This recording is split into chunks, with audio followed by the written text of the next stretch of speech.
In February 2023, the UK joined the Comprehensive and Progressive Agreement for Trans-Pacific Partnership, CPTPP, the first European nation in this trade bloc. This membership aligns with the UK's Global Britain strategy, aimed at enhancing trade beyond Europe post-Brexit.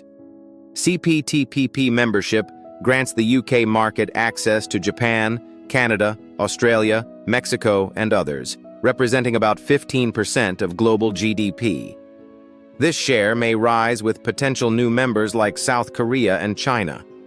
Brexit limited the UK's access to its closest trading partner, prompting a strategic shift towards faster-growing markets.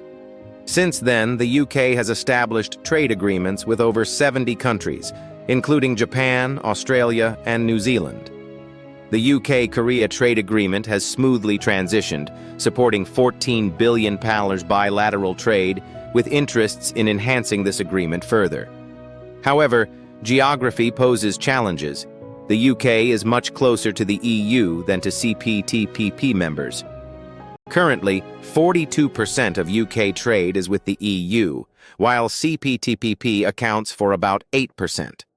The UK's own assessments project only a 0.08% GDP increase from CPTPP over 10 years, contrasting with a 4% estimated GDP loss due to Brexit.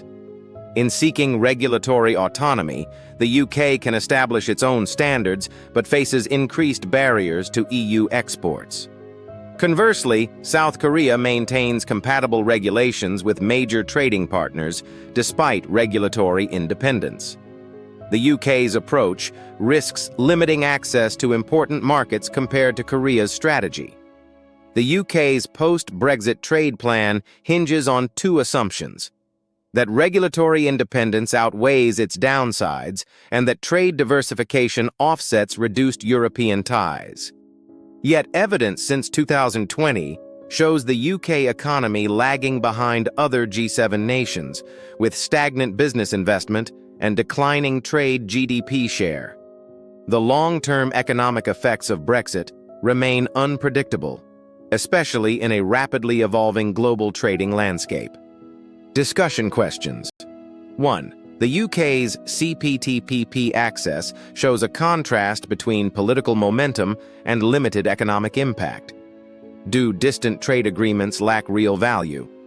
2. Advising Korea on the UK-Korea deal, what key provisions would you advocate for to enhance trade relations? 3. Compare the UK's focus on regulatory autonomy with Korea's compatibility approach. Which seems more advantageous for a mid-sized trade economy? 4. Consider your country's stance on regional trade organization sovereignty. Is there a noticeable debate about trade integration versus control?